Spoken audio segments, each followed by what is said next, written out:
Today we'll be doing a general overview of the upcoming quick limited berserker Sen No Rikyu.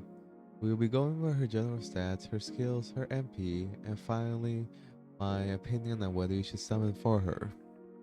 Slight disclaimer though, if you're looking for an in-depth video about damage numbers when compared to other berserkers, this is not the video you're looking for, so feel free to try a different content creators video. Moving on, Sen No Rikyu is an AoE 5-star quick berserker that will be released in the upcoming Gura Gura Shin Yamayai Koko event. Off the bat, without any grails, we get a max attack stat of 12,463 and a max HP stat of 12,028. A decent amount of HP, but don't expect that to matter much when the enemy starts critting your berserker. She has a decent MP charge rate of 0.7% per hit, but this number will be inflated due to her skills and passive, which I'll discuss later, so ignore this for now. Her deck is primarily composed of 3 quick cards, 1 arch, and 1 buster. 5 hits per 1 quick card, 3 hits per arc card, and 3 hits per buster card, with the coup de grace of her being a 5-star servant, meaning that she has 5 hits on her extra. In terms of gimmicky traits, she does have the Levitating Servant trait, which is a fairly rare trait to have in this game. Off the top of my head, I think Castoria, Berserker Castoria, and Nidacris Alter share this trait. Overall, in my opinion, I believe this is Sengo's attempt at forgoifying the horror of Japanese folklore that is seen in ghosts such as The Grudge and Sadako. This folklore inspiration is what most likely went into Sen No Rikyu's design, especially with the Levitating Servant trait. Now, this aspect of her is easily seen, this horror aspect of her is easily seen during her Ascension artwork.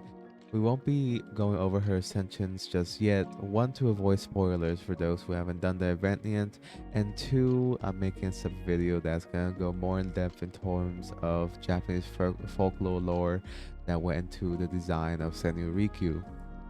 Moving on to the skill set, we are immediately greeted with Simplicity at its finest A-. This effect, or this skill, increases party-wide quick performance by 3 turns for a max of 20%, increases party's MP generation for 3 turns by 20%, and gives a general dump of stars of 15 at max level.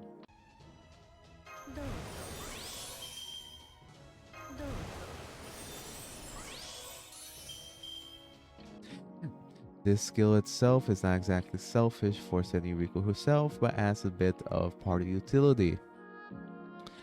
Now moving on to the second skill, it is called a Single Flower Bee. This is also a recurring thing with Sen No Rikyu, is that she has party-wide buffs. In this skill, she charges 1 ally's MP gauge by a maximum of 30%, while also overcharging their MP by 2 stages for 1 time for 3 turns.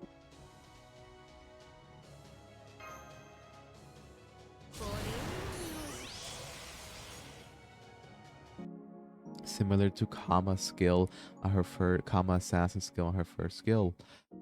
Not only that, there is a bit of survivability tied to the skill, which grants them invisibility for 1 attack for 3 turns. Overall, a pretty loaded skill, and it's interesting to see that she also has another party support skill realistically, although it's a shame that it's only a maximum of 30%. Moving on to the third skill, we have a more selfish skill for her, Mysterious Profundity of Black A. This skill increases her own critical damage for 3 turns to upwards a maximum of 50%, while also on top of that increasing her own critical damage of her own quick cards for 3 turns by another 50%.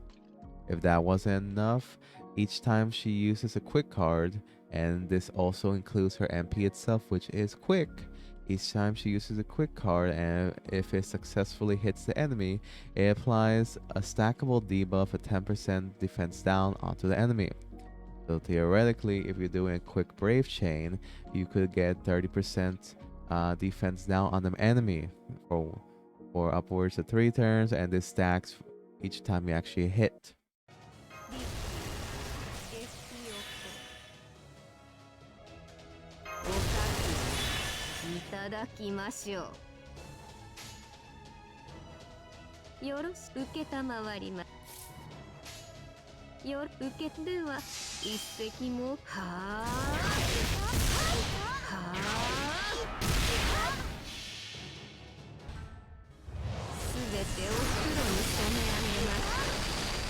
Overall, my general opinion on these skills is that these skills are more geared towards party-wide buffs.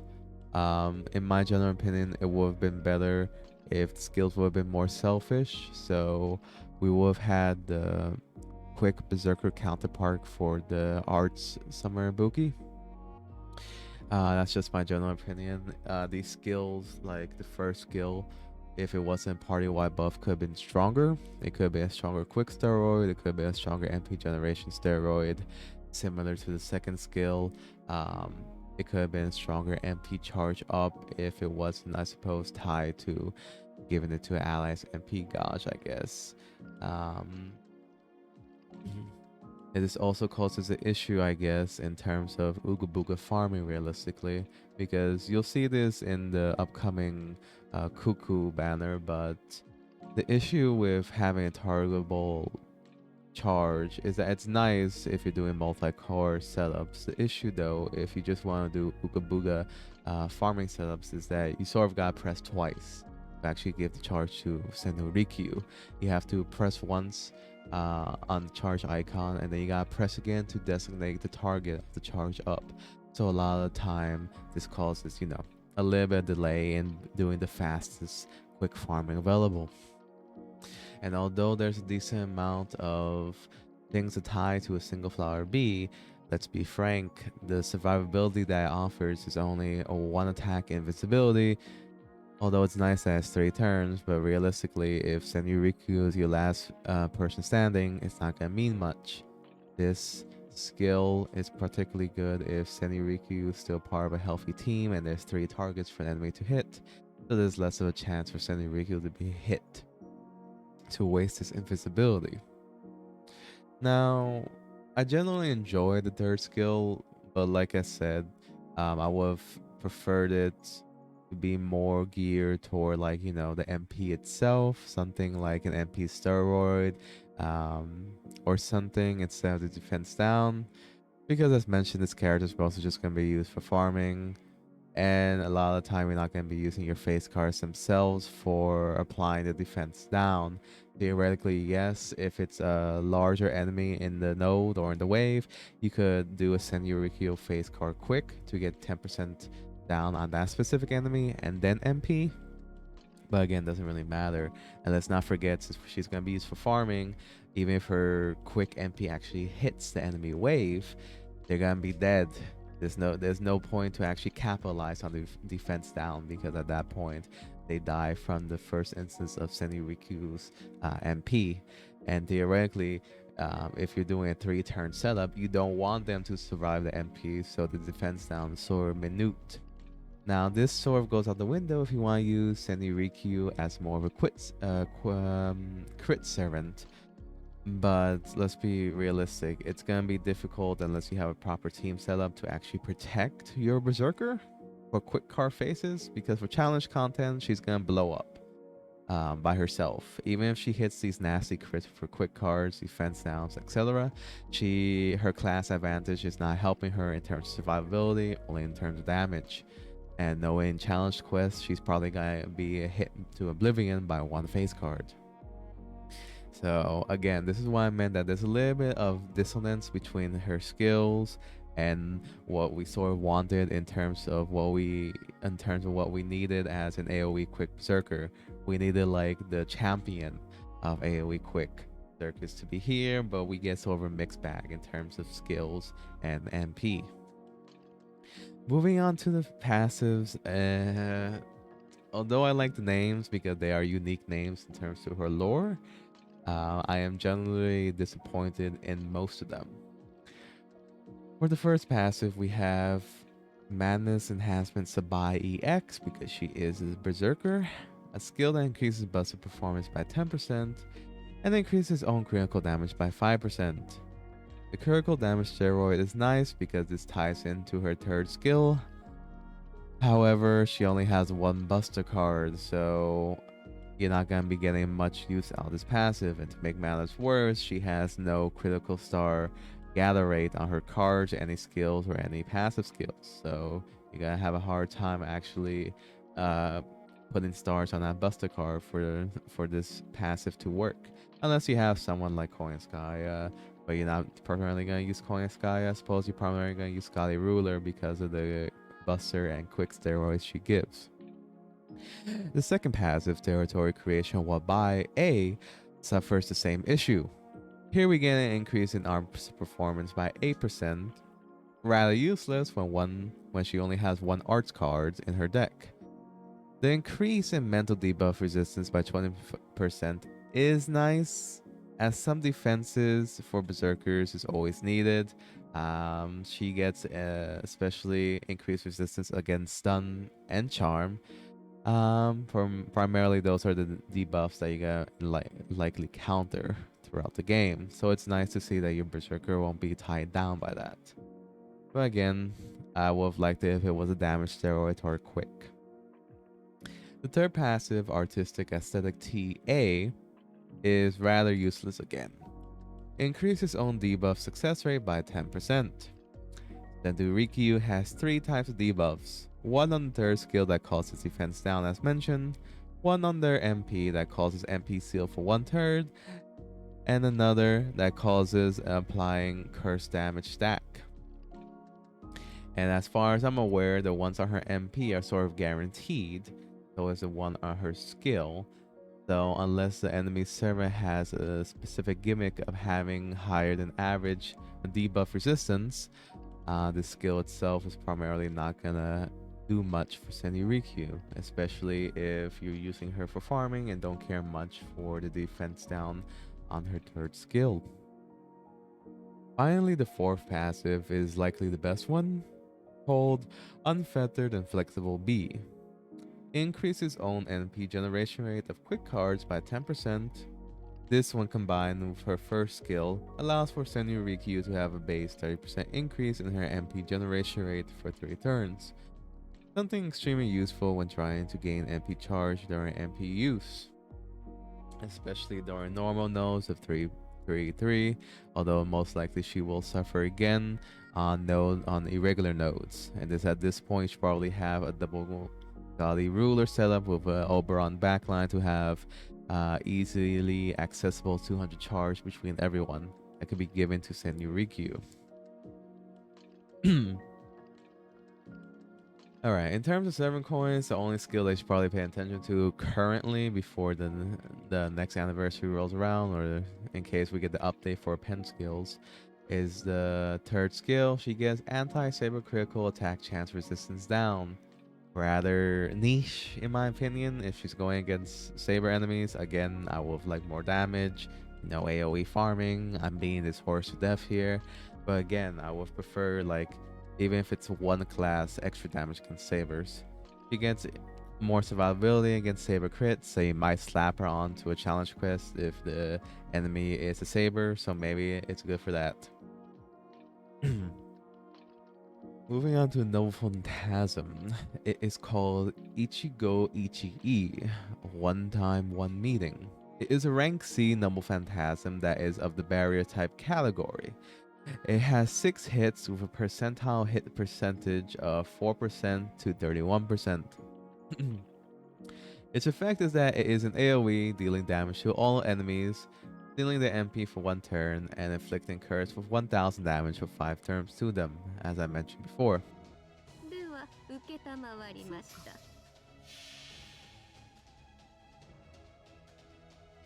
茶の湯とはただ沸かし、ただ立て、ただ飲むばかりにございます。ゆえに一期一会とどうぞ。Its base damage at MP level 1 is 600%, and theoretically you're going to want to have at least MP2 to MP3 to have either 800% damage or 900% damage. Around MP4, unless you're being completionist, you're not going to really need it because around MP4, MP5, it's only a 50% increase in damage. And let's be frank, we're not all whales. Now, in terms of damage mods, there is a damage mod tied to this MP. Primarily due to Sen No Riku's lore, if you've read the event, she deals damage or extra damage against enemies with the man attribute. A very good mod to have in this game because a decent amount of servers in this game have this man attribute trait. Off the bat, MP1, you get 150% damage mod, which is extremely good, especially if you only want one MP copy of her. But obviously enough, unlike the MP level damage, you're not gonna get much if you do overcharge effects. Let's see, it goes around 12.5% on the secondary one. It does jump on the 300% charge to 175%, but then it gets lower again at 400%. So it looks like it's a tad irregular. You could somehow get Sen No Rikyu to MP level 3. That's probably the coup de grace damage if you want to get the bang for your buck. Now, in terms of Ascension material, you will be needing the standard silver and gold berserker pieces, some crystals, some beast grease, some lamps of demon sealing, some gold batters, nothing too bad and fairly easy to get. However, the issue comes in skill reinforcement. Once again, we have a reoccurring thing of berserker skill gems, beast grease, some crystals, some soundless gems, and probably the worst thing in this entire wiki page is the what's this called again? The Unforgettable Ashes, which premiered in Tron. You need 72 per skill.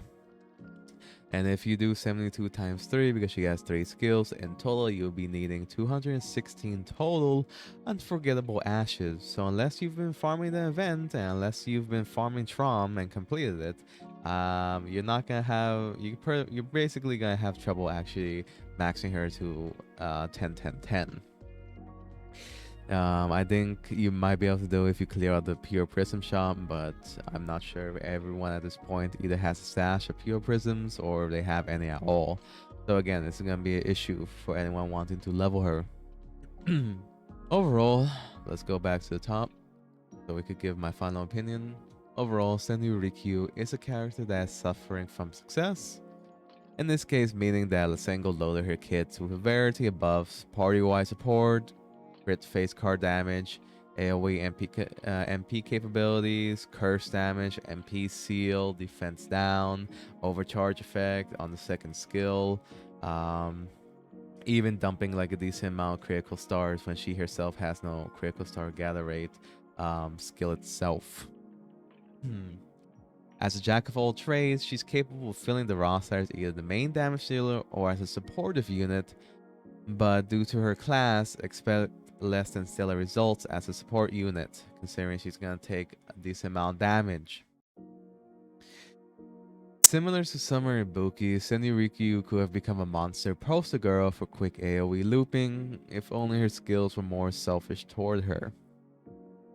But that doesn't mean Sen No Rikyu is bad, far from it.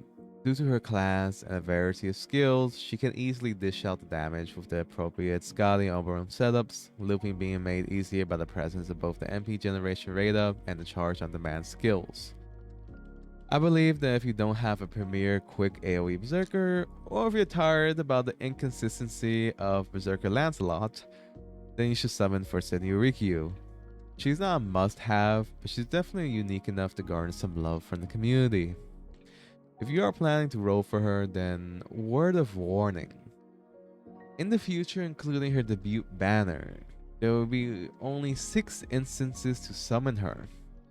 Once during the Gura Gura Shin Yamakoku event, twice during the various New Year's grab bag summons, once during the 8th anniversary Destiny Order, and once during the 9th anniversary Destiny summon. And finally, during the Gura Gura Super Goryokaku summoning campaign. So unless Lysenko gives her a random summoning banner, you're probably gonna have a hard time actually getting her, or you might want to actually save up Saint Court starting now. Either way, I hope you all enjoy the upcoming event. Whether you roll for Sen No Rikyu or not, make sure to at least play enough of the event to receive the free EO Ruler Welfare Servant. With that, this concludes the 7th overview, and have a good day, all of you.